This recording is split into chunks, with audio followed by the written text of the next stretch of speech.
विधिशर्वपूर्वगीर्वाणविज्ञानदमानतोऽस्मि प्रथमो हनुमान्नाम द्वितीयो भीमयेव च पूर्णप्रज्ञस्तृतीयस्तु भगवत्कार्यसाधकः बुद्धिर्बलं यशोधैर्यं निर्भयत्वम् अरोगता अजाड्यं वाक्पटुत्वं च हनूमत्स्मरणाद् भवेत् पृथ्वीमण्डलमध्यस्थाः पूर्णबोधमतानुगाः वैष्णवा विष्णुहृदयाः तन्नमस्ये गुरुन्मम जन्माद्यस्य यतोऽन्वयादितरतश्चार्थेष्वभिज्ञस्वराट् तेने ब्रह्महृदाय आदिकवये मुह्यन्ति यं सूरयः तेजो वारिमृदां यथा विनिमयो यत्र त्रिसर्गो मृषा धाम्ना स्वेन सदा निरस्तकुहकं सत्यं परं धीमहि सृष्टिस्थित्यप्येहानियतिदृशितमो बन्धमोक्षाश्च यस्मात् अस्य श्रीब्रह्मरुद्रप्रभृतिसुरनरद्वीषशत्रुरात्मकस्य विष्णोर्व्यस्ताः समस्ताः सकलगुणनिधिः सर्वदोषव्यपेतः पूर्णानन्दो व्ययो यो गुरुरपि परमः चिन्तयेतं महान्तम् यं प्रव्रजन्तमनुपेतमपेतकृत्यं द्वैपायनो विरहकातर आजुहाव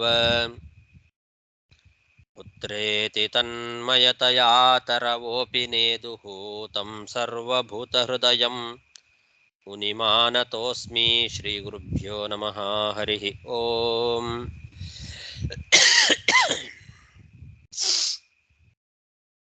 ಶ್ರೀಮದ್ಭಾಗವತದ ಚತುರ್ಥ ಸ್ಕಂಧದ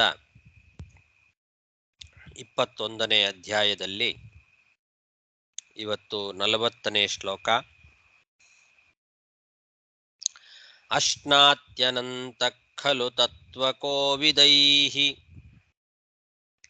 ಶ್ರದ್ಧಾಹುತಂ ಯನ್ಮುಖೈಡ್ಯನಾಮಭಿಃ ನ ವೈ ತಥಾ ಚೇತನಯಾ ಬಹಿಷ್ಕೃತೆ ಹುತಾಶನೆ ಪಾರಮಹಂಸ್ಯವರ್ಯಗುಃ.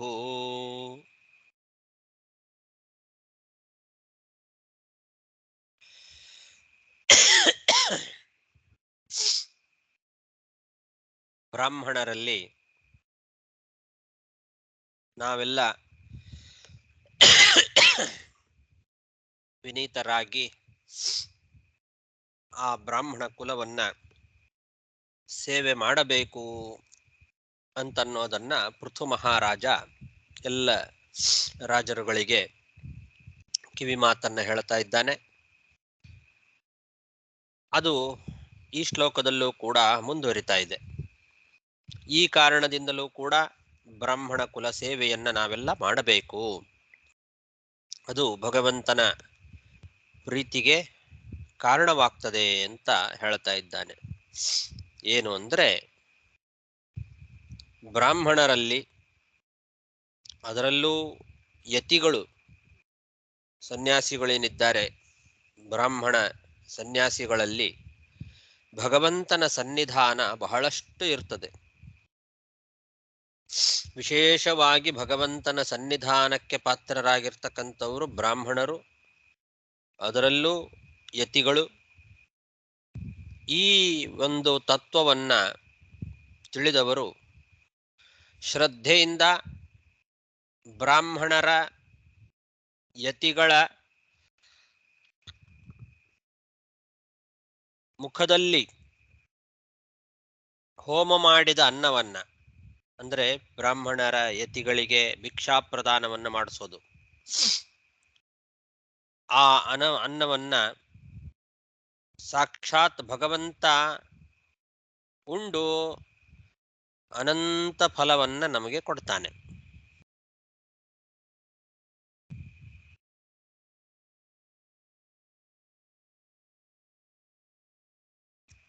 ಯತಿಗಳಿಗೆ ಪಾರಮಹಂಸ್ಯ ಯತಿಗಳೇನಿದ್ದಾರೆ, ಬ್ರಾಹ್ಮಣ ಸನ್ಯಾಸಿಗಳು, ಅವರ ಮುಖದಲ್ಲಿ ನಾವು ಹಾಕುವ ಅನ್ನ, ಅವರ ಬಾಯಿಯಲ್ಲಿ ಹೋಮಿಸಿದ ಅನ್ನ ಅಂದ್ರೆ ಅವರಿಗೆ ನಾವು ಕೊಡುವ ಭಿಕ್ಷಾ ಪ್ರದಾನ. ಆ ಅನ್ನದಿಂದ ಭಗವಂತ ಬಹಳ ಸುಪ್ರೀತನಾಗ್ತಾನೆ. ಉತ್ತಮವಾದ ಫಲವನ್ನ, ಅನಂತ ಫಲವನ್ನ ನಮಗೆ ಕೊಡ್ತಾನೆ.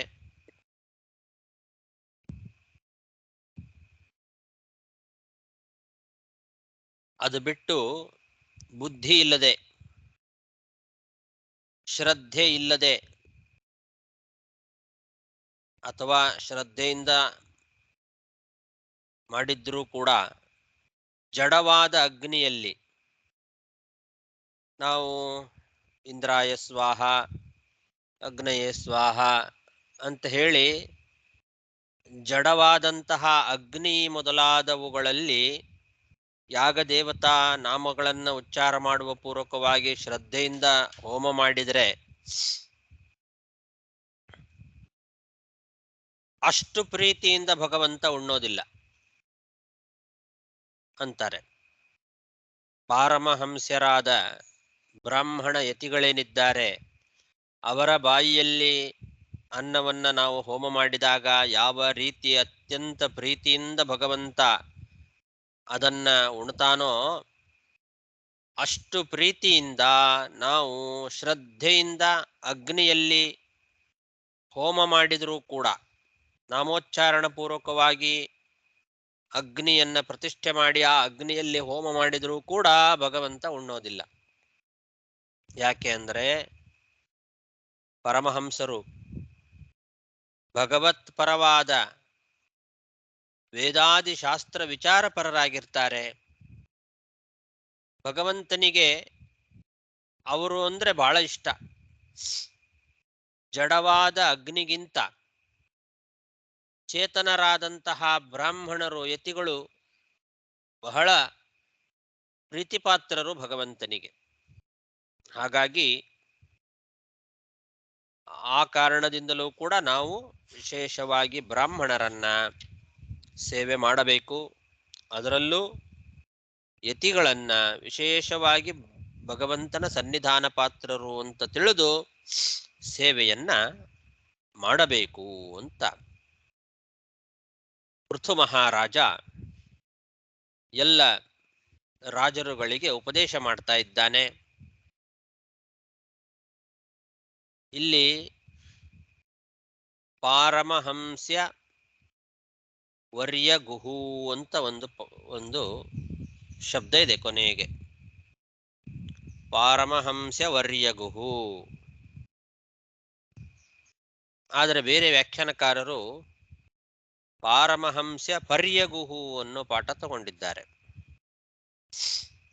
ಪಾರಮಹಂಸ್ಯ ಪರ್ಯಗುಹು ಅಂತ ಪಾಠ ತಗೊಂಡು, ಪಾರಮಹಂಸ್ಯ ಅಂದ್ರೆ ಜ್ಞಾನ, ಪಾರಮಹಂಸ್ಯ ಪರರಾದವರಿಗೆ ಅಂದ್ರೆ ಜ್ಞಾನದಲ್ಲಿ ನಿಷ್ಠೆಯುಳ್ಳವರಿಗೆ ಯೋಗ್ಯವಾದ ಉಪನಿಷತ್ತು ಪಾರಮಹಂಸ್ಯ ಪರ್ಯ. ಉಪನಿಷದ್ ರೂಪವಾದ ವಾಣಿಯಿಂದ ಗಮ್ಯನಾದವನು ಪಾರಮಹಂಸ್ಯ ಪರ್ಯಗು ಅಂತ ಕರೆಸ್ಕೊಳ್ತಾನೆ ಅಂತ. ಹೀಗೆ ಪಾರಮಹಂಸ ಪರ್ಯಗುಹು ಅನ್ನೋದಕ್ಕೆ ಭಗವಂತ ಅಂತ ಅರ್ಥ ಮಾಡಿದ್ದಾರೆ. ಉಪನಿಷತ್ತಿನಿಂದ ಗಮ್ಯನಾದವನು ಅಂತ ಬಹಳ ಕಷ್ಟಕರವಾಗಿ ಅರ್ಥ ಮಾಡಿದ್ದಾರೆ. ಪಾರಮಹಂಸ್ಯ ಅಂತಂದ್ರೆ ಜ್ಞಾನ, ಪಾರಮಹಂಸ್ಯ ಪರ್ಯ ಅಂತಂದ್ರೆ ಜ್ಞಾನದಲ್ಲಿ ನಿಷ್ಠೆಯುಳ್ಳವರಿಗೆ ಯೋಗ್ಯವಾದಂತಹ ಉಪನಿಷತ್ತು, ಆ ಉಪನಿಷತ್ತಿನಿಂದ ಗಮ್ಯನಾದವನು ಪಾರಮಹಂಸ್ಯ ಪರ್ಯಗು ಅಂತ. ಇದು ಬಹಳ ಕಷ್ಟವಾದ ರೀತಿಯಲ್ಲಿ ಅರ್ಥ ಈ ಪದಕ್ಕೆ. ಆದರೆ ಪಾರಮಹಂಸ ಪರ್ಯಗುಹು ಅಂತ ಪಾಠವೇ ಅಲ್ಲ, ಪಾರಮಹಂಸ ವರ್ಯಗುಹು ಅಂತ ಸರಿಯಾದ ಪಾಠ. ಪರಮಹಂಸರೇ ಪಾರಮಹಂಸ್ಯರು, ಪರಮಹಂಸ ಏವ ಪಾರಮಹಂಸ್ಯ. ಅವರು ಬಯಸುವ ವಿಚಾರ ಮಾಡ್ತಕ್ಕಂಥದ್ದು ವೇದವಾಣಿ, ಅದರಿಂದ ವೇದ್ಯ ಭಗವಂತ ಪಾರಮಹಂಸ ವರ್ಯಗು. ಪಾರಮಹಂಸರೇನಿದ್ದಾರೆ ಅವರಿಂದ ವರ್ಯಗು, ಅವರು ವರೆಸ್ತಕ್ಕಂಥವ್ರು, ವರಿಸುವ ಬಯಸುವ ಅಥವಾ ವಿಚಾರಿಸುವ ವೇದವಾಣಿ, ಅದರಿಂದ ವೇದ್ಯನಾದವನು ಭಗವಂತ ಅಂತ. ಹೀಗೆ ಬಹಳ ಸುಲಭವಾಗಿ ಪಾರಮಹಂಸ ವರ್ಯಗುಹು ಅಂತ ಪಾಠ. ಅವರಿಂದ ಬಯಸ್ತಕ್ಕಂಥ, ಅವರಿಂದ ವಿಚಾರಿಸುವ ವೇದವಾಣಿಯಿಂದ ವೇದ್ಯನಾದವನು ಅಂತ ಅರ್ಥ.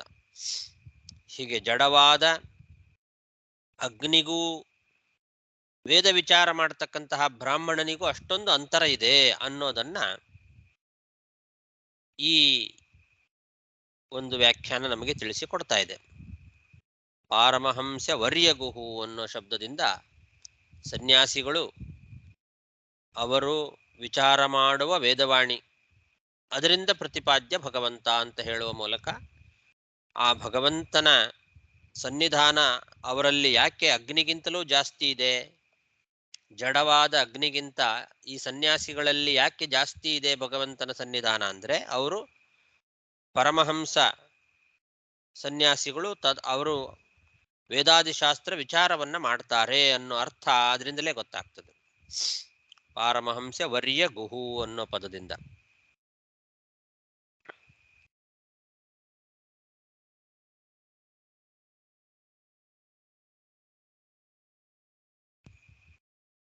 ಇಲ್ಲಿ ಮಧ್ವಾಚಾರ್ಯರು ಪಾರಮಹಂಸವರ್ಯಾಹ ಗಾವೋ ಯಸ್ಯ ಅಂತ ಅದರ ಅರ್ಥವನ್ನು ಬರೆದಿದ್ದಾರೆ. ಪರಮಹಂಸರು ವಿಚಾರ ಮಾಡುವ ವೇದಾದಿ ಶಬ್ದಗಳಿಂದ, ಗಾವಹ ಅಂದ್ರೆ ವೇದಾದಿ ಶಬ್ದಗಳು, ಅದರಿಂದ ಪ್ರತಿಪಾದ್ಯನಾದವನು ಯಾರೋ ಆ ಭಗವಂತ ಪಾರಮಹಂಸ ವರ್ಯಗೂ ಅಂತ ಅದಕ್ಕೆ ಅರ್ಥವನ್ನ ತಿಳಿಸಿಕೊಟ್ಟಿದ್ದಾರೆ. ವೀರರಾಘವ ವ್ಯಾಖ್ಯಾನಕಾರರು ಪಾರಮಹಂಸರು ಅಂದ್ರೆ ಯತಿಗಳು ಅಂತಾನೆ ಅರ್ಥ ಮಾಡಿದ್ದಾರೆ. ಆ ಯತಿಗಳನ್ನ ಪರ್ಯಗು, ಅವರು ಕೂಡ ಪರ್ಯಗು ಅಂತನ್ನೋ ಪಾಠ ತಗೊಂಡು, ಪರ್ಯಗು ಅಂದ್ರೆ ಗು ಅಂದ್ರೆ ಪರಿತ್ಯಜಿಸಿ ಬೇರೆ ಕಡೆ ಹೋಗದೇ ಇರುವವನು ಅಂತ. ಹೋಗದೇ ಇರುವವನು, ಪರಿ ಅಂದ್ರೆ ಪರಿತ್ಯಾಗ ಮಾಡಿ, ಪಾರಮಹಂಸರನ್ನ ಸನ್ಯಾಸಿಗಳನ್ನ ಪರಿತ್ಯಾಗ ಮಾಡಿ ಬೇರೆ ಕಡೆ ಹೋಗದೇ ಇರುವವನು ಅಂತ ಈ ರೀತಿ ಅರ್ಥವನ್ನ ಮಾಡ್ತಾ, ಬ್ರಾಹ್ಮಣರಲ್ಲಿ ಭಗವಂತನ ನಿತ್ಯ ಸನ್ನಿಧಾನ ಇದೆ, ಅವರನ್ನ ಬಿಟ್ಟು ಬೇರೆ ಕಡೆಗೆ ಹೋಗೋದಿಲ್ಲ ಅಂತ ಹಾಗೆ ಅರ್ಥವನ್ನ ವೀರರಾಘವ ವ್ಯಾಖ್ಯಾನಕಾರರು ಮಾಡಿದ್ದಾರೆ. ಇದು ತಪ್ಪೇನಿಲ್ಲ, ಸರಿಯಾದದ್ದೇ. ಆದರೆ ವಿಶೇಷ ಅರ್ಥ, ಅಗ್ನಿಗಿಂತ ಹೆಚ್ಚಿನ ಸನ್ನಿಧಾನ ಬ್ರಾಹ್ಮಣರಲ್ಲಿ ಇದೆ ಅನ್ನೋ ಒಂದು ವಿಶೇಷ ಅವರು ಹೇಳಿದಂತೆ ಆಗೋದಿಲ್ಲ. ಅಗ್ನಿಗಿಂತಲೂ ವಿಶೇಷ ಸನ್ನಿಧಾನ ಬ್ರಾಹ್ಮಣರಲ್ಲಿ ಇದೆ ಅಂತನ್ನೋ ಒಂದು ವಿಶೇಷ ತಿಳಿಬೇಕಾಗಿದ್ರೆ ಅವರಲ್ಲಿ ಯಾಕೆ ಅನ್ನೋ ಕಾರಣವೂ ಕೂಡ ಅದರಲ್ಲೇ ಬಂದ್ಬಿಟ್ಟಿದೆ. ಇವಾಗ ಪಾರಮಹಂಸ ವರ್ಯಗುಹು ಅಂತ ಮಾಡಿಬಿಟ್ರೆ ಆ ಪರಮಹಂಸ ಸನ್ಯಾಸಿಗಳು ವಿಚಾರ ಮಾಡುವ ವೇದವಾಣಿ ಏನಿದೆ ಅದರಿಂದ ಪ್ರತಿಪಾದ್ಯ ಭಗವಂತ ಅಂತ ಹೇಳುವ ಮೂಲಕ ಅವರು ವೇದ ವಿಚಾರಗಳನ್ನ ಮಾಡ್ತಾರೆ. ಅಗ್ನಿ ಅನ್ನೋದು ಜಡ, ಆದ್ರಿಂದ ಜಡವಾದ ಅಗ್ನಿಗಿಂತ ವೇದ ವಿಚಾರ ಪರರಾದಂತಹ ಬ್ರಾಹ್ಮಣರೇನಿದ್ದಾರೆ ಅವರಲ್ಲಿ ವಿಶೇಷ ಸನ್ನಿಧಾನ ಇದೆ ಅನ್ನೋ ವಿಶೇಷ ಅಭಿಪ್ರಾಯ ಪಾರಮಹಂಸ ವರ್ಯಗುಹು ಅನ್ನೋ ಪಾಠವನ್ನು ಇಟ್ಟುಕೊಂಡಾಗ ಮಾತ್ರ ಬರ್ತದೆ. ಹಾಗಾಗಿ ಆ ಅಭಿಪ್ರಾಯವನ್ನ ಮಧ್ವಾಚಾರ್ಯರು ನಮಗೆ ತಿಳಿಸಿಕೊಟ್ಟಿದ್ದಾರೆ. ಅಶ್ನಾತ್ಯನಂತ ಖಲು ತತ್ವಕೋವಿದೈಃ ಶ್ರದ್ಧಾಹುತಂ ಯನ್ಮುಖ ಈಡ್ಯನಾಮಭಿಃ. ಈಜ್ಯನಾಮಭಿಃ ಅಂತ ಕೂಡ ಪಾಠ ಇದೆ, ಈಡ್ಯನಾಮಭಿಃ ಅಂತ ಕೂಡ ಪಾಠ ಇದೆ, ಎರಡೂ ಇಟ್ಟುಕೊಳ್ಬೋದು. ನ ವೈ ತಥಾ ಚೇತನಯಾ ಬಹಿಷ್ಕೃತೆ ಹುತಾಶನೆ ಪಾರಮಹಂಸ್ಯವರ್ಯಗುಃ ಯದ್ಬ್ರಹ್ಮ ನಿತ್ಯಂ ವಿರಜಂ ಸನಾತನಂ ಶ್ರದ್ಧಾ ತಪೋ ಮಂಗಲ ಮೌನ ಸಂಯಮೈಃ ಸಮಾಧಿನಾ ಬಿಭ್ರದಿಹಾರ್ಥ ಸಿದ್ಧಯೇ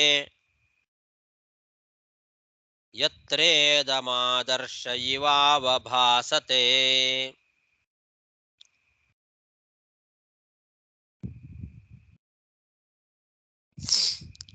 ಮತ್ತು ಒಂದು ಕಾರಣವನ್ನ ಹೇಳ್ತಾ ಇದ್ದಾರೆ.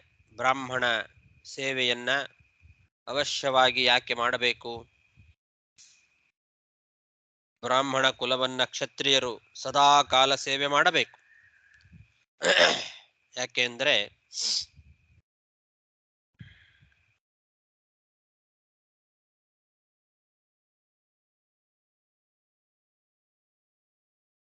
ಧ್ಯಾನದಿಂದ ಹೃದಯದಲ್ಲಿ ಭಗವಂತನನ್ನ ಧಾರಣೆ ಮಾಡಬಲ್ಲಂತವರು ಬ್ರಾಹ್ಮಣರು ಅಂತ ಹೇಳ್ತಾ ಇದ್ದಾನೆ. ಬ್ರಾಹ್ಮಣರು ಧ್ಯಾನ ಮಾಡಿ ತಮ್ಮ ಹೃದಯದಲ್ಲಿ ಭಗವಂತನನ್ನ ತಂದು ನಿಲ್ಲಿಸ್ತಾರೆ. ಇದು ಬೇರೆಯವರಿಗಿಂತ ಬ್ರಾಹ್ಮಣರಲ್ಲಿ ಆ ಒಂದು ಶಕ್ತಿ ಜಾಸ್ತಿ ಇದೆ ಅಂತ ಅರ್ಥ. ಶ್ರದ್ಧೆಯಿಂದ, ತಪಸ್ಸಿನಿಂದ, ವಿಹಿತ ಕರ್ಮಾಚರಣ ಮಾಡಿ ನಿಷಿದ್ಧವಾದ ಪದಾರ್ಥಗಳನ್ನ ಬಿಟ್ಟು ವ್ಯರ್ಥವಾದ ಮಾತುಗಳನ್ನಾಡದೆ ಇಂದ್ರಿಯ ನಿಗ್ರಹ ಮೊದಲಾದವುಗಳಿಂದ ಅವರು ಅಪ್ರಯತ್ನವಾಗಿಯೇ ಧ್ಯಾನಾವಸ್ಥೆಗೆ ಏರ್ತಕ್ಕಂತಹ ಸಾಮರ್ಥ್ಯವನ್ನು ಪಡ್ಕೊಂಡಿರ್ತಾರಂತೆ. ಉಳಿದವರಿಗೆ ಬಹಳ ಪ್ರಯತ್ನ ಮಾಡಬೇಕಾಗ್ತದೆ ಧ್ಯಾನವನ್ನ ಮಾಡಲಿಕ್ಕೆ. ಬಹಳ ಪ್ರಯತ್ನ ಮಾಡಿ ಧ್ಯಾನ ಮಾಡಿದರೂ ಕೂಡ ಆ ಧ್ಯಾನ ಸಿದ್ಧಿ ಸರಿಯಾಗಿ ಲಭಿಸೋದಿಲ್ಲ. ಯಾಕೆ ಅಂದ್ರೆ ಒಂದೋ ಶ್ರದ್ಧೆ ಇರೋದಿಲ್ಲ, ಅಥವಾ ತಪಸ್ಸಿರೋದಿಲ್ಲ, ಅಥವಾ ವಿಹಿತ ಕರ್ಮಾಚರಣೆಗಳನ್ನ ಮಾಡ್ತಾ ಇರೋದಿಲ್ಲ, ಅಥವಾ ನಿಷಿದ್ಧ ಪದಾರ್ಥಗಳ ಸೇವನೆ ಮಾಡ್ತಾ ಇರ್ತಾರೆ, ವ್ಯರ್ಥವಾದ ಮಾತುಗಳನ್ನ ಆಡ್ತಾ ಇರ್ತಾರೆ, ಇಂದ್ರಿಯ ನಿಗ್ರಹ ಸರಿಯಾಗಿ ಇರೋದಿಲ್ಲ. ಹೀಗೆ ಏನಾದರೂ ಒಂದೊಂದು ಕಾರಣಗಳು ಬೇರೆಯವರಲ್ಲಿ ಇರೋದ್ರಿಂದ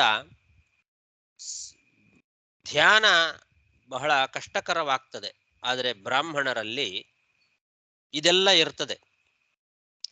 ಇಂದ್ರಿಯ ನಿಗ್ರಹ ಇರ್ತದೆ,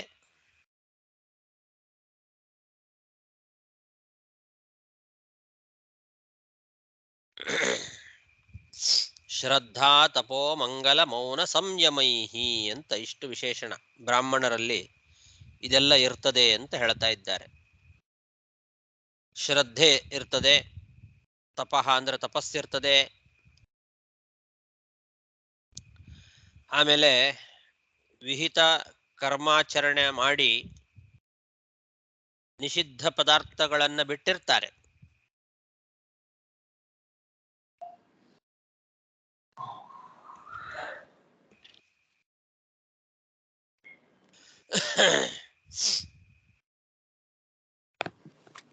ಮಂಗಲ ಅನ್ನೋ ಶಬ್ದಕ್ಕೆ ವಿಹಿತ ಕರ್ಮಾಚರಣೆ ಮತ್ತು ನಿಷಿದ್ಧ ವರ್ಜನ ಅಂತ ಅರ್ಥವನ್ನ ಬರೆದಿದ್ದಾರೆ.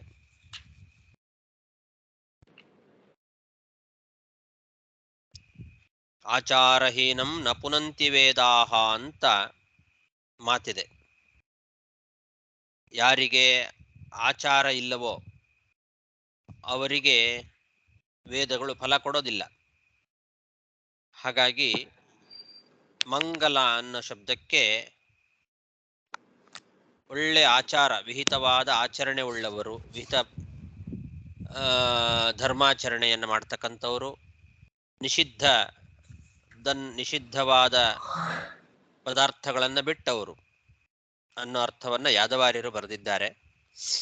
ವಿಜಯಧ್ವಜ ತೀರ್ಥರು ಮಂಗಲ ಅಂದ್ರೆ ಪುಣ್ಯ ಅಂತ ಅರ್ಥ ಬರೆದಿದ್ದಾರೆ. ಪುಣ್ಯ ಇರುತ್ತೆ ಅವ್ರ ಹತ್ರ ಅಂತ, ಪುಣ್ಯ ಸಂಪಾದನೆ ಮಾಡಿರ್ತಾರೆ. ಆಮೇಲೆ ಮೌನ ಅಂತಂದ್ರೆ ಮೌನವಾಗಿರೋದು ಅಂದ್ರೆ ವ್ಯರ್ಥವಾದದ್ದನ್ನ ಮಾತಾಡದೇ ಇರೋದನ್ನೇ ಮೌನ ಅಂತ ಕರೀತಾರೆ. ಮೌನ ಅಂದ್ರೆ ಮಾತೇ ಆಡೋದಿಲ್ಲ ಅಂತ ಅರ್ಥ ಅಲ್ಲ, ವ್ಯರ್ಥವಾದ ಮಾತುಗಳನ್ನ ಆಡೋದಿಲ್ಲ ಅಂತ ಅರ್ಥ.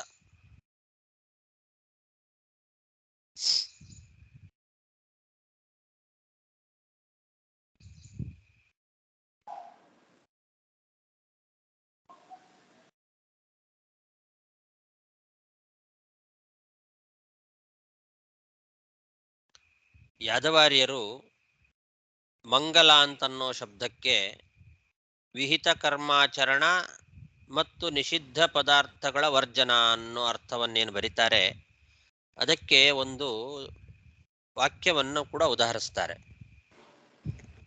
ಏನು ಅಂದ್ರೆ, ಪ್ರಶಸ್ತಾಚರಣಂ ನಿತ್ಯಂ ಅಪ್ರಶಸ್ತ ವರ್ಜನಂ ಏತದ್ದಿ ಮಂಗಲಂ ಪ್ರೋಕ್ತಂ ಋಷಿಭಿಸ್ತತ್ವದರ್ಶಿಭಿಃ ಇತಿ ವಚನಾತ್ ಅಂತ.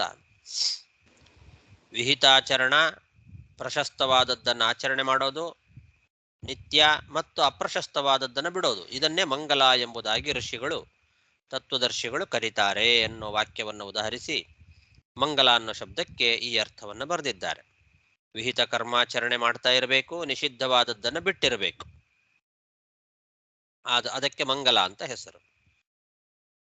ಮೌನ ಅಂತಂದ್ರೆ ವ್ಯರ್ಥ ವಚನ ಕ್ರಿಯಾ ಸಂತ್ಯಾಗ, ವ್ಯರ್ಥವಾದ ಮಾತುಗಳನ್ನು ಆಡದೇ ಇರೋದು. ಸಂಯಮ ಅಂದ್ರೆ ಇಂದ್ರಿಯ ನಿಗ್ರಹ. ಇವುಗಳಿಂದ ಶ್ರದ್ಧಾ ತಪೋ ಮಂಗಲ ಮೌನ ಸಂಯಮೈಹಿ, ಇವುಗಳಿಂದ ಕೂಡಿದ ಸಮಾಧಿನ ಅಂದ್ರೆ ಧ್ಯಾನ, ಅಂತಹ ಧ್ಯಾನ ಅದು ಬ್ರಾಹ್ಮಣರಿಗೆ ಅಪ್ರಯತ್ನವಾಗಿಯೇ ಸಿದ್ಧಿಸಿರ್ತದೆ. ಇವೆಲ್ಲ ಅವರಲ್ಲಿ ಇರೋದ್ರಿಂದ. ಯಾರೋ ಮ್ಯೂಟ್ ಮಾಡಿಲ್ಲ.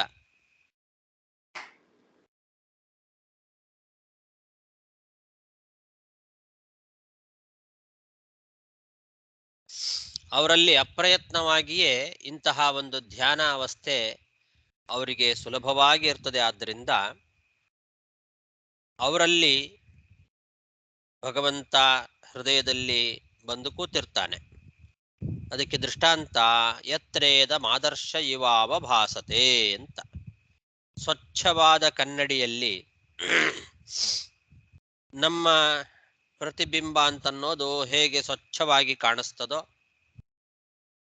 ಹಾಗೆ ಸ್ವಚ್ಛವಾದ ಕನ್ನಡಿಯಲ್ಲಿ ಸ್ಪಷ್ಟವಾಗಿ ಮುಖ ಕಾಣುವಂತೆ ಈ ಧ್ಯಾನಾವಸ್ಥೆಯಲ್ಲಿ ಚಿತ್ತ ಎಂಬತಕ್ಕಂತಹ ಕನ್ನಡಿಯಲ್ಲಿ ನಿತ್ಯ ನಿರ್ದೋಷ ಗುಣ ಪರಿಪೂರ್ಣನಾದಂತಹ ಭಗವಂತ ಪ್ರತ್ಯಕ್ಷ ಗೋಚರ ಆಗ್ತಾನೆ.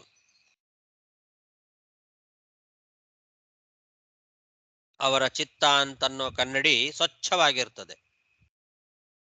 ಹಾಗಾಗಿ ಧ್ಯಾನಾವಸ್ಥೆಯಲ್ಲಿ ಆ ಸ್ವಚ್ಛವಾದ ಕನ್ನಡಿಯಲ್ಲಿ ನಿತ್ಯ ನಿರ್ದುಷ್ಟನಾದ ಭಗವಂತ ಪ್ರತ್ಯಕ್ಷವಾಗಿ ಕಾಣಿಸ್ತಾನೆ. ಚಿತ್ತ ಸ್ವಚ್ಛವಾಗಿರೋದ್ರಿಂದ ಸ್ವಚ್ಛವಾದ ಕನ್ನಡಿಯಲ್ಲಿ ಮುಖ ಸ್ಪಷ್ಟವಾಗಿ ಕಾಣುವಂತೆ ಭಗವಂತ ಆ ಶ್ರದ್ಧಾ ತಪೋಮಂಗಲ ಮೌನ ಸಂಯಮದಿಂದ ಕೂಡಿದ ಬ್ರಾಹ್ಮಣರ ಚಿತ್ತ ಎಂಬ ಕನ್ನಡಿಯಲ್ಲಿ ಸ್ಪಷ್ಟವಾಗಿ ಭಗವಂತ ಗೋಚರನಾಗ್ತಾನೆ. ಹಾಗಾಗಿ ಅಂತಹ ಧ್ಯಾನದಿಂದ ಹೃದಯದಲ್ಲಿ ಭಗವಂತನನ್ನ ಧಾರಣೆ ಮಾಡತಕ್ಕಂತಹ ಬ್ರಾಹ್ಮಣ ಕುಲ ಏನಿದೆ, ಆ ಬ್ರಾಹ್ಮಣ ಕುಲವನ್ನ ಕ್ಷತ್ರಿಯರು ಸದಾ ಸೇವೆ ಮಾಡಬೇಕು ಅಂತ ಹೇಳ್ತಾ ಇದ್ದಾನೆ.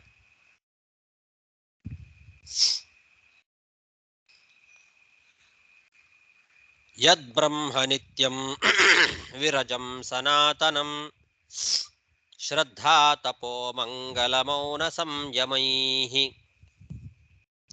ಸಮಾಧಿನಾ ಬಿಭ್ರದಿಹಾರ್ಥ ಸಿದ್ಧಯೇ ಯತ್ರೇದಮಾದರ್ಶ ಇವಾವಭಾಸತೆ ತೇಷಾಮಹಂ ಪಾದಸರೋಜರೇಣುಂ ಆರ್ಯಾವಹೇಯಾಧಿಕಿರೀಟಮಾಯುಃ ಯಂ ನಿತ್ಯದಾ ಬಿಭ್ರತ ಆಶು ಪಾಪಂ ನಂಕ್ಷ್ಯಂತ್ಯಮುಂ ಸರ್ವಗುಣಾ ಭಜಂತಿ.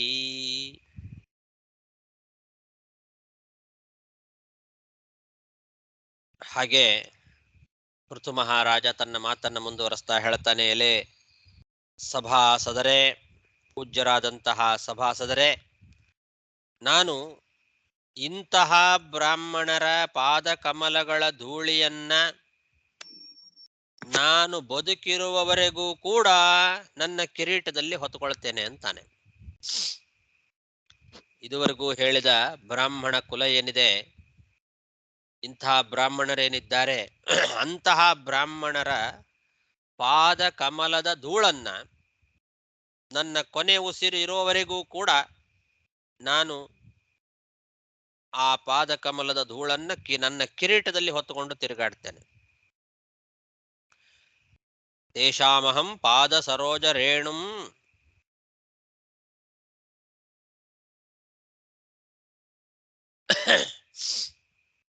ಕಿರೀಟ ಮಾಯುಹು, ನನ್ನ ಕಿರೀಟದಲ್ಲಿ ಹೊತ್ತುಕೊಂಡು ತಿರುಗ್ತೇನೆ. ಆಯುಹು, ನನ್ನ ಜೀವ ಇರುವವರೆಗೆ. ಯಾಕೆ ಅಂದ್ರೆ ಯಾರು ಬ್ರಾಹ್ಮಣರ ಪಾದಕಮಲದ ಧೂಳನ್ನ ಸದಾ ಧಾರಣೆ ಮಾಡಿರ್ತಾನೋ ಅಂಥವರ ಪಾಪ ಕೂಡಲೇ ನಾಶವಾಗ್ತದೆ. ಎಲ್ಲ ಸಕಲ ಸದ್ಗುಣಗಳು ಅವನನ್ನ ಆಶ್ರಯಿಸಿಕೊಂಡು ಬರ್ತಾವೆ. ಯಾರ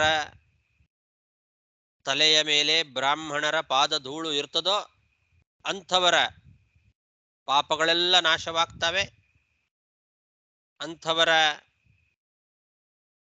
ಅಂಥವರನ್ನ ಸಕಲ ಸದ್ಗುಣಗಳು ಕೂಡ ಹುಡುಕಿಕೊಂಡು ಬರ್ತಾವೆ. ಸರ್ವಗುಣಾಹ ಭಜಂತಿ, ಎಲ್ಲ ಗುಣಗಳು ಕೂಡ ಅವರನ್ನ ಹುಡುಕಿಕೊಂಡು ಬಂದು ಅವರಲ್ಲಿ ನೆಲೆ ನಿಲ್ತಾವೆ. ಅವರಲ್ಲಿ ಏನೇ ಪಾಪಗಳಿದ್ರೂ ಕೂಡ ಆ ಎಲ್ಲ ಪಾಪಗಳು ಕೂಡ ಕೂಡಲೇ ನಾಶವನ್ನು ಹೊಂದುತ್ತವೆ. ಆಶು ಪಾಪಂ ನಂಕ್ಷಂತಿ, ಕೂಡಲೇ ಆ ಪಾಪ ಎಲ್ಲ ಪರಿಹಾರ ಆಗಿಬಿಡತ್ತೆ. ಆದ್ರಿಂದ ಬ್ರಾಹ್ಮಣರ ಪಾದಧೂಳು ಅಷ್ಟು ಪವಿತ್ರವಾದದ್ದು. ಆ ಬ್ರಾಹ್ಮಣರ ಪಾದಧೂಳನ್ನ ನಾನಂತೂ ನನ್ನ ಆಯುಷ್ಯ ಇರೋವರೆಗೆ ನಾನು ಆ ಬ್ರಾಹ್ಮಣರ ಪಾದದ ಕಮಲದ ಧೂಳನ್ನ ನನ್ನ ಕಿರೀಟದಲ್ಲಿ ಹೊತ್ತುಕೊಳ್ತೇನೆ.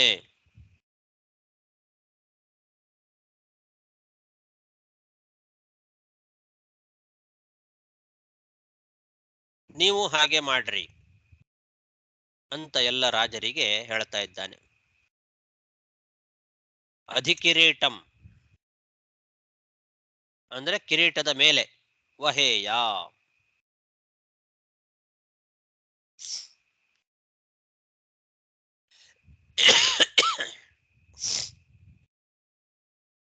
ಇಲ್ಲಿ ಈ ತೇಷಾಂ ಅಂತ ಯಾವ ಹಿಂದೆ ಹೇಳಿದ ಬ್ರಾಹ್ಮಣರಿದ್ದಾರೆ ಅಂತಹ ಬ್ರಾಹ್ಮಣ ಕುಲ, ಅವರ ಪಾದದ ಧೂಳನ್ನ ನಾನು ಹೊತ್ತುಕೊಳ್ತೇನೆ ಅಂತ.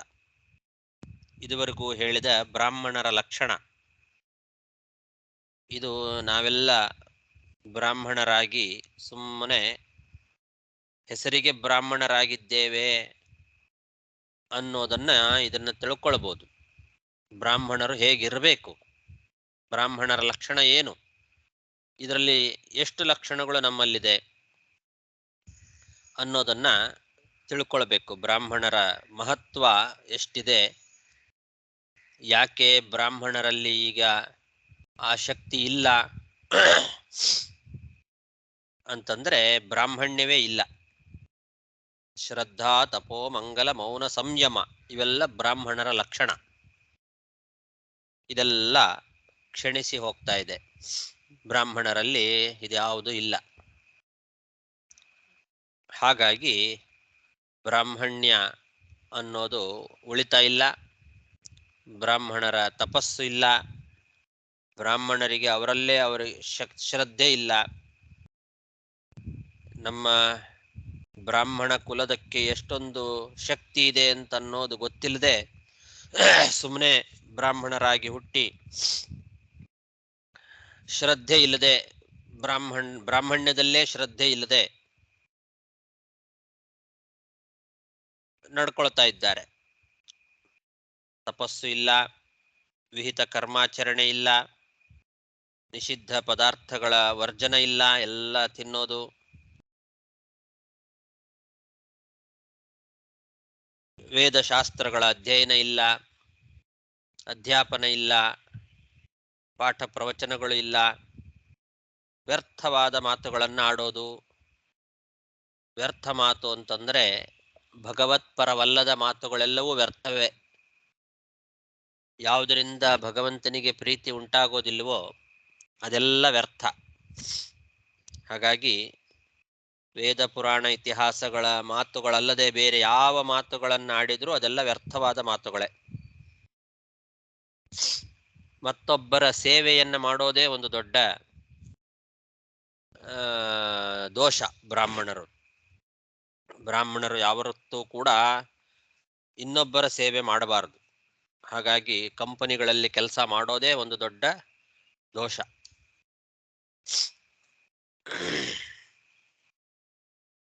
ಇಂದ್ರಿಯ ನಿಗ್ರಹ ಇಲ್ಲ.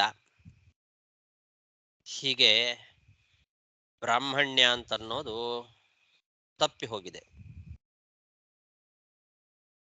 ಪೃಥು ಮಹಾರಾಜ ಹೇಳುವ ಏನೊಂದು ಬ್ರಾಹ್ಮಣ್ಯ ಇದೆ, ಆ ಬ್ರಾಹ್ಮಣರನ್ನ ನಾನು ನನ್ನ ಆಯುಷ್ಯ ಇರೋವರೆಗೆ ಅವರ ಪಾದಕಮಲದ ಧೂಳನ್ನು ನಾನು ನನ್ನ ತಲೆ ಮೇಲೆ ಹೊತ್ತುಕೊಳ್ತೇನೆ. ಅಂತಹ ಬ್ರಾಹ್ಮಣರು ಆ ಪಾದ ಧೂಳನ್ನು ನಮ್ಮ ಮೇಲೆ ಇಟ್ಟರೆ ಅವರ ಪಾಪಗಳೆಲ್ಲ ಒಂದೇ ಕ್ಷಣದಲ್ಲಿ ನಾಶವಾಗಿ ಬಿಡ್ತಾವಂತೆ. ಬ್ರಾಹ್ಮಣರ ಪಾದ ಧೂಳಿಗೆ ಅಷ್ಟೊಂದು ಶಕ್ತಿ ಇದೆ. ಬ್ರಾಹ್ಮಣರ ಪಾದ ಧೂಳನ್ನ ತಲೆ ಮೇಲೆ ಇಟ್ಟುಕೊಂಡ್ರೆ ಎಲ್ಲ ಸದ್ಗುಣಗಳು ಕೂಡ ಅವನನ್ನು ಆಶ್ರಯಿಸಿಕೊಂಡು ಬರ್ತಾವಂತೆ. ತೇಷಾಮಹಂ ಪಾದ ಸರೋಜರೇಣು ಮಾರ್ಯಾವಹೇಯಾಧಿ ಕಿರೀಟಮಾಯುಃ ಯಂ ನಿತ್ಯದಾ ಬಿಭ್ರತ ಆಶು ಪಾಪಂ ನಂಕ್ಷಂತ್ಯಮುಂ ಸರ್ವಗುಣಾ ಭಜಂತಿ.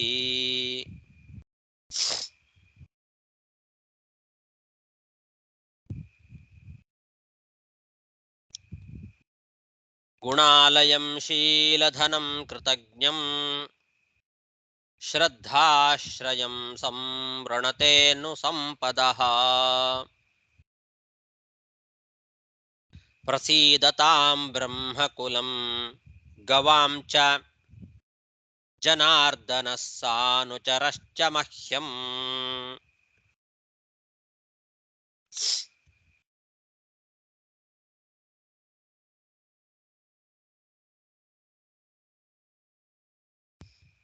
ಮತ್ತು ಕೂಡ ಏನಾಗತ್ತೆ ಅಂತಂದ್ರೆ, ಗುಣಶಾಲಿಯಾದ, ಶೀಲ ಸಂಪನ್ನನಾದ, ಕೃತಜ್ಞನಾದ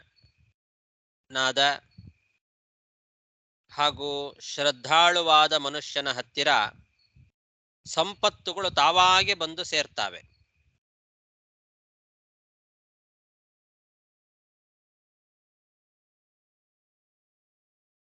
ಯಾರಿಗೆ ಗುಣಗಳಿದ್ದಾವೋ, ಯಾರಲ್ಲಿ ಒಳ್ಳೆ ಶೀಲ ಇದೆಯೋ, ಯಾರು ಕೃತಜ್ಞನೋ, ಯಾರು ಶ್ರದ್ಧಾಳುವಾಗಿದ್ದಾನೋ ಅಂಥವನ ಹತ್ರ ಸಂಪತ್ತುಗಳು ತಾವಾಗೆ ಬರ್ತಾವಂತೆ.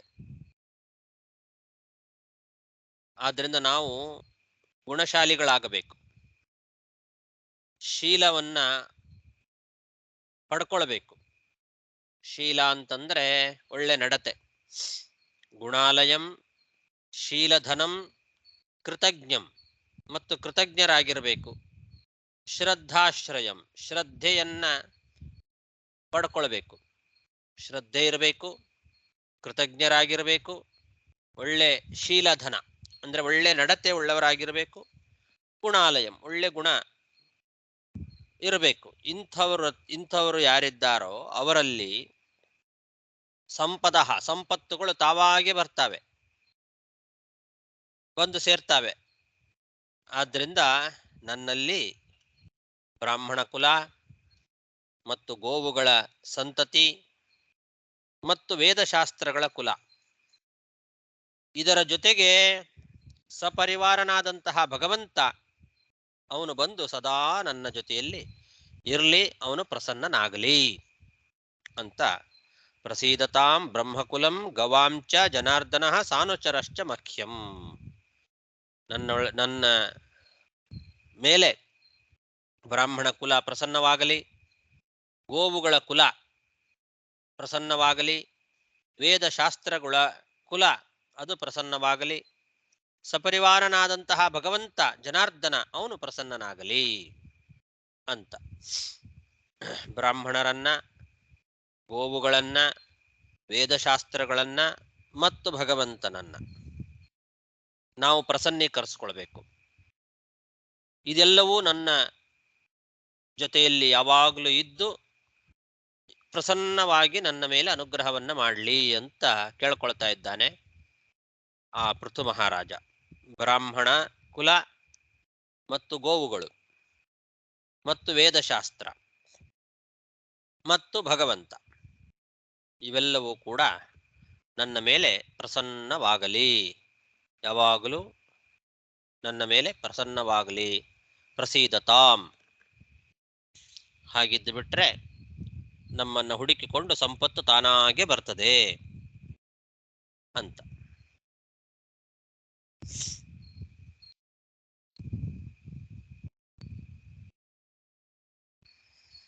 ಗುಣಾಲಯಂ ಶೀಲಧನಂ ಕೃತಜ್ಞಂ ಶ್ರದ್ಧಾಶ್ರಯಂ ಸಂವೃಣತೇನು ಸಂಪದಃ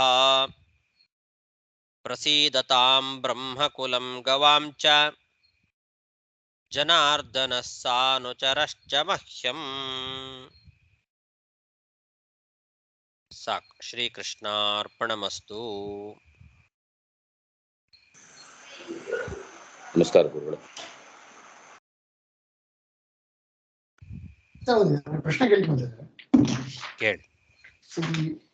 ಓದ ಶ್ಲೋಕದಲ್ಲಿ 41ನೇ ಶ್ಲೋಕ ಮೌನಂ ಅಂದ್ರೆ ಒಂದು ವ್ಯರ್ಥ ವಚನ ಕ್ರಿಯಾ. ನಮಸ್ಕಾರ. ಸತ್ಯಾಗ್ರಹ ಬರ್ತಲ್ಲ.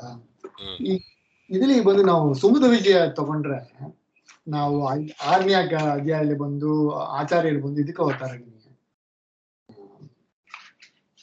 ಬದರಿ ಹೋಗ್ತಾರೆ. ಅಲ್ಲಿ ಬಂದು ಕಾಷ್ಟ ಮೌನ ಮಾಡ್ತಾರೆ. ಕಾಷ್ಟ ಮೌನಂ ಅದದಾತ್ ಉಪವಾಸಂ ಶುದ್ಧಂ ಅಪ್ಯಕೃತಃ ಶುದ್ಧ ಹೃತ್ ಇಚ್ಛನ್ ನಿತ್ಯ ದೃಷ್ಟ ಹರಿದೋಷ ವಿಶೇಷಂ ಚಿಂತಯನ್ ಪ್ರಭು ಅನಂತ ಮಠಾಂತಃ. ಅಲ್ಲಿ ಒಂದು ವ್ಯಾಖ್ಯಾನದಲ್ಲಿ ಬಂದು ಕಾಷ್ಟ ಮೌನಂಗ ಬಂದು ಲೇಖನಾದಿನ ಅಪಿ ಪ್ರಾಯಃ ಶ್ವಾಸಸ್ಯ ಅಪ್ರಕಟಣಂ ಹಂಗೇನು ಕೊಟ್ಟಿದ್ದಾರೆ. ಸೊ ಈ ಮೌನ ಎಂಬ ಶಬ್ದಕ್ಕೆ ಬಂದು ಇಲ್ಲಿ ಎಲ್ಲಾ ಕಡೆಗೂ ಮೌನ ಅನ್ನೋ ಶಬ್ದಕ್ಕೆ ಒಂದೇ ರೀತಿ ಅರ್ಥ ಅಲ್ಲ. ಅಲ್ಲಿ ಮಧ್ವಾಚಾರ್ಯರು ಮಾಡಿದ ಕಾಷ್ಠ ಮೌನ ವ್ರತ ಏನಿದೆ ಅದು ಆ ರೀತಿ ಇತ್ತು ಅಂತ ಅವರು ವ್ಯಾಖ್ಯಾನ ಮಾಡಿದ್ದಾರೆ. ಎಲ್ಲಾ ಕಡೆಗೂ ಹಾಗೆ ಮೌನ ಆಚರಣೆ ಮಾಡ್ಲಿಕ್ಕೆ ಸಾಧ್ಯ ಇಲ್ಲ ಎಲ್ರ ಕೈಯಿಂದನೂ. ಇದು ಸದಾಕಾಲ ಮೌನವಾಗಿರ್ಬೇಕು ಅಂತ ಇಲ್ಲಿ ಹೇಳ್ತಾರಲ್ಲ, ಈ ಮೌನ ಇದು ಯಾವಾಗ್ಲೂ ಆಚರಣೆ ಮಾಡುವಂತದ್ದಲ್ಲ. ಇಲ್ಲಿ ಮೌನ ಅಂತಂದ್ರೆ ವ್ಯರ್ಥ ಮಾತುಗಳನ್ನ ಆಡದೆ ಇರೋದು ಅಂತ ಅಷ್ಟೇ ಅರ್ಥ. ಇದು ಸದಾಕಾಲ ಇರಬೇಕಾದಂತಹ ಮೌನ. ಅದು ಕಾಷ್ಠ ಮೌನ ವ್ರತ, ಅದು ಒಂದು ವ್ರತ. ಇಷ್ಟು ದಿವಸಗಳ ಕಾಲ ನಾನು ಮೌನ ವ್ರತದವನ್ನ ಆಚರಣೆ ಮಾಡ್ತೇನೆ ಅಂತ ಸಂಕಲ್ಪ ಮಾಡಿ ಮಾಡೋಂಥದ್ದು. ಅಂತಹ ಅಲ್ಲಿ ಮೌನ ಅಂದ್ರೆ ಅದು ಪೂರ್ತಿ ಮೌನವೇ, ಬರೆದು ಕೂಡ ತಿಳಿಸೋದಿಲ್ಲ. ಅಂಥ ಮೌನ ಅಂತ ಅಲ್ಲಿ ಬರೆದಿದ್ದಾರೆ. ನನಗಿಂಥದ್ದು ಬೇಕು ಅಂತದ್ದು ಬೇಕು ಅಂತ ಅನ್ನೋದನ್ನ ಕೈಯಿಂದ ಬರೆದು ಕೂಡ ಸನ್ನೆಗಿನ್ನೆ ಮಾಡಿ ಹೇಳೋವಂಥದ್ದು ಅದು ಅಲ್ಲ. ಕೆಲವರೆಲ್ಲ ಮೌನಾಚರಣೆ ಮಾಡೋದು ಅಂತ ಹೇಳಿ ಮಾತಾಡೋದಿಲ್ಲ ಅಂತ ಇಟ್ಕೊಂಡಿರ್ತಾರೆ. ಮಾತಾಡೋದಿಲ್ಲ, ಆದ್ರೆ ಎಲ್ಲಾ ಆಕ್ಷನ್ ಮಾಡ್ತಾರೆ. ಆಕ್ಷನ್ ಮಾಡಿದ್ರು ಅರ್ಥ ಆಗ್ಲಿಲ್ಲ ಅಂತಂದ್ರೆ ಬರತ್ ತೋರಿಸ್ತಾರೆ.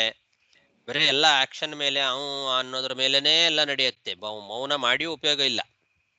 ಯಾಕೆ ಮೌನ ಮಾಡಬೇಕು ಅನ್ನೋದೇ ಇದನ್ನೇ ಅದರ ಅಭಿಪ್ರಾಯನೇ ಹೋಗಿಬಿಟ್ಟಿರುತ್ತೆ. ಸುಮ್ಮನೆ ಮಾತಾಡೋದಿಲ್ಲ ಅನ್ನೋದು ಬಿಟ್ರೆ ಉಳಿದೆಲ್ಲ ಮಾಡ್ತಾ ಇರ್ತಾರೆ. ಮಾತಾಡದೇ ಇರೋದ್ರಿಂದ ಇನ್ನೂ ಹೆಚ್ಚು ಟೈಮ್ ವೇಸ್ಟ್ ಆಗತ್ತೆ ಅವರಿಗೆ. ಮೊದಲು ಮಾತಾಡಿ ತಿಳಿಸಿಬಿಟ್ಟಿದ್ರೆ ಬೇಗ ಆಗೋಗ್ತಿತ್ತೋ ಏನೋ. ಅದು ಬಿಟ್ಟು ಬೇರೆ ಆಕ್ಷನ್ ಮಾಡೋದು, ಆಮೇಲೆ ಹಂಗಲ್ಲ ಹಿಂಗೆ ಅಂತ ಒಂದು ತಿಳಿಸ್ಲಿಕ್ಕೆ 10 ನಿಮಿಷ ಬೇಕಾಗತ್ತೆ. ಅದಕ್ಕಿಂತ ಮಾತಾಡೋದೇ ಒಳ್ಳೇದಲ್ಲ. 1 ನಿಮಿಷದಲ್ಲಿ ಮುಗಿದು ಹೋಗ್ತಿತ್ತು ಮಾತಾಡ್ಬಿಟ್ರೆ. ಯಾಕೆ ಮಾತಾಡಬಾರದು ಅಂದ್ರೆ ವ್ಯರ್ಥವಾಗಿ ಕಾಲಹರಣ ಮಾಡಬಾರದು, ವ್ಯರ್ಥವಾದ ಮಾತುಗಳನ್ನು ಆಡಬಾರದು, ಭಗವತ್ ಚಿಂತನೆಯಲ್ಲಿ ಕಳಿಬೇಕು ಆ ಟೈಮ್ ಅನ್ನ ಅನ್ನೋದಕ್ಕೋಸ್ಕರ ಮೌನಾಚರಣೆ ಮಾಡೋದು. ಅದಕ್ಕೆ ಕೈಯಿಂದ ಸನ್ನೆ ಮಾಡೋದು, ಬರೆಯೋದು ಮೊದಲಾದವುಗಳನ್ನು ಕೂಡ ಮಾಡದೇ ಇರುವಂತಹ ಒಂದು ಮೌನಾಚರಣೆ ಅಂತ ಅಲ್ಲಿ ಹೇಳಿದ್ದಾರೆ. ಆ ರೀತಿ ವ್ರತ. ಬಟ್ ಆದ್ರೆ ಮಧ್ವಾಚಾರ್ಯ ಬರೆದು ತೋರಿಸ್ತಾರಲ್ಲ ಅವ್ರ ಶಿಷ್ಯರಿಗೆ ಬಂದು ಬರೆದು ಅಂದ್ರೆ ಕೊನೆಗೆ ಅದು ಎಲ್ಲ ಮುಗಿದ ಮೇಲೆ ಅವ್ರು ಹೊರಡುವಾಗ ಬರೆದು ಹೋಗಿದ್ದು. ನನಗೆ ಅದು ಬೇಕು ಇದು ಬೇಕು ಅಂತ ಬರೆದದ್ದಲ್ಲ. ದಿನ ಪ್ರತಿನಿತ್ಯದ ನಾವು ಏನು ಜೀವನ ಇದೆ ಆ ಜೀವನಕ್ಕೆ ಸಂಬಂಧಪಟ್ಟಂತೆ ಬರೆದು ಆಕ್ಷನ್ ಮಾಡಿ ಹೇಳೋದು ಆ ತರದ್ದಲ್ಲ ಅಂತ ಹೇಳುತ್ತಿರೋದು. ಅವ್ರು ಕೊನೆಗೆ ಭಗವಂತನ ಆ ಇಚ್ಛಾ ಪ್ರಕಾರ ಹೊರಡಬೇಕಾಯ್ತು. ಭಗವಂತ ಕೂಡಲೇ ಕರ್ಸ್ಕೊಂಡ, ಕೂಡಲೇ ಹೋಗಬೇಕಾಗಿತ್ತು, ತಿಳಿಸ್ಲಿಕ್ಕೆ ಅನಿವಾರ್ಯ ಆಗಿತ್ತು. ಅದಕ್ಕೋಸ್ಕರ, ಯಾಕೆಂದ್ರೆ ಇಲ್ಲಾಂದ್ರೆ ಶಿಷ್ಯರು ಕೊರಗುತ್ತಾ ಇದ್ರು. ಏನಾದ್ರೋ ಏನೋ ಮಧ್ವಾಚಾರ್ಯ ಎಲ್ಲಿ ಹೋದ್ರೋ ಏನೋ ಅಂತ ಶಿಷ್ಯರಿಗೆ ಭಯ ಆಗಬಾರದು ಅನ್ನೋದಕ್ಕೋಸ್ಕರ ಶಿಷ್ಯರ ಮೇಲಿನ ಕರುಣೆಯಿಂದ ಅವರು ಅದನ್ನ ಬರೆದಿಟ್ಟು ಹೋದದ್ದು ಅಷ್ಟೇ. ಅಲ್ಲಿ ಒಂದು ಉತ್ತಮ ಸಂದೇಶ ಬರೆದು ಹೋದ್ರು. ಅದಲ್ಲ, ನೇದೃಶಂ ಸ್ಥಳಮಲ್ಲಂ ಅನ್ನೋ ಒಂದು ಸಂದೇಶ ಬರೆದು ಅದ್ರ ಜೊತೆಗೆ ಇದನ್ನು ಬರೆದ್ರು.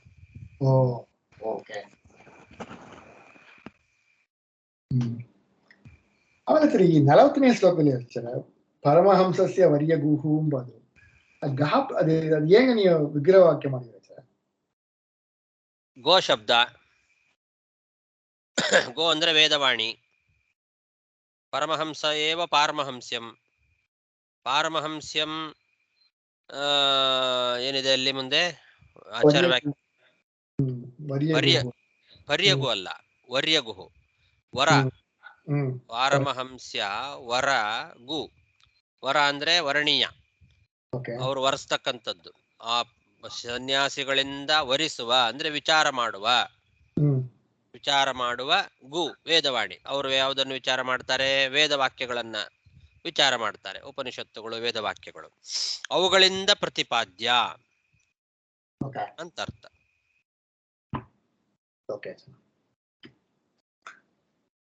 ಇನ್ನೊಂದು ಯುಕ್ತಿಮಳಿಲಿ ಒಂದು ಕ್ವಶನ್ ಕೇಳಿಕೊಂಡ, ಮತ್ತೊಂದು ಕ್ವಶನ್ ಇಲ್ಲದ್ರೆ ಕೇಳ್ತಾನೆ.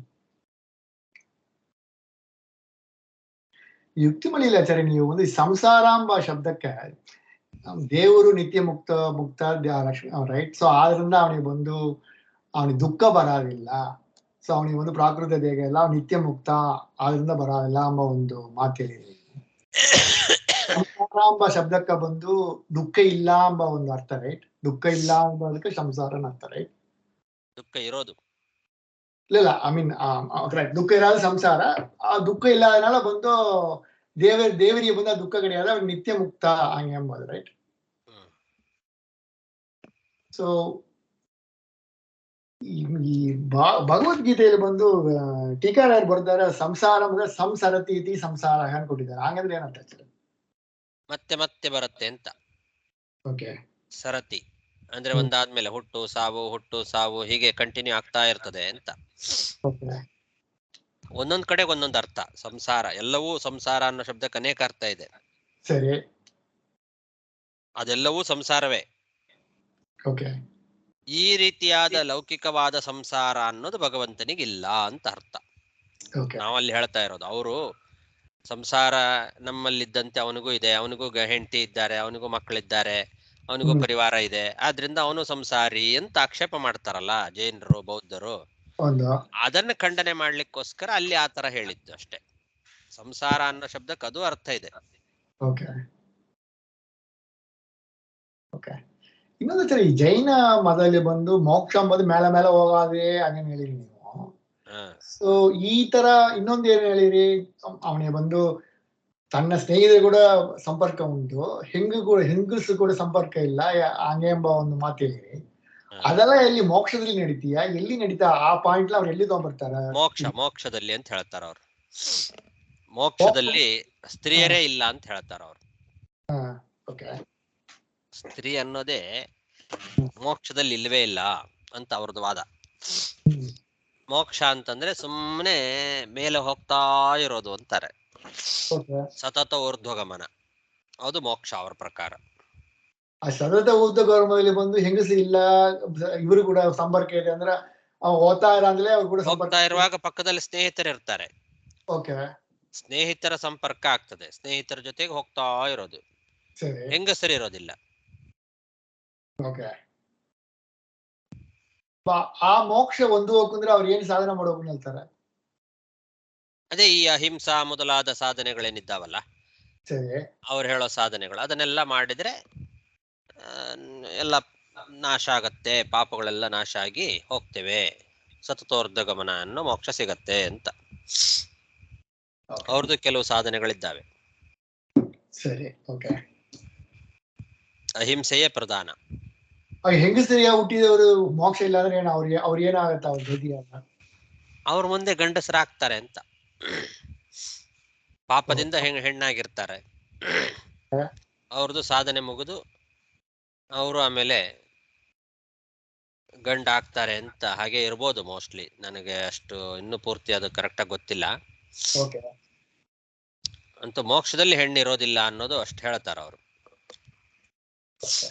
ನಮ್ಮ ಶಾಸ್ತ್ರಕ್ಕೆ ವಿರುದ್ಧ ನಾವು ಬಂದು ಹೆಂಗಸು ಜೀವ ಬಂದು ಗಂಡಸು ಆಗಕ್ಕೆ ಚಾನ್ಸೇ ಇಲ್ಲ. ಹೌದು ಹೌದು ಹೌದು. ಓಕೆ. ಹೆಣ್ಣು ಯಾವತ್ತು ಗಂಡಾಗೋದಿಲ್ಲ. ಗಂಡು ಬಂದು ಹೆಣ್ಣ ಒಂದು ಶಾಪವಶ ಆಗ್ಬೋದು, ಶಾಪವಶಾತ್ತು ಆಗ್ಬೋದು, ವರವಶಾತ್ತು ಆಗ್ಬೋದು. ಓಕೆ. ಆಯ್ತು ಸರ್.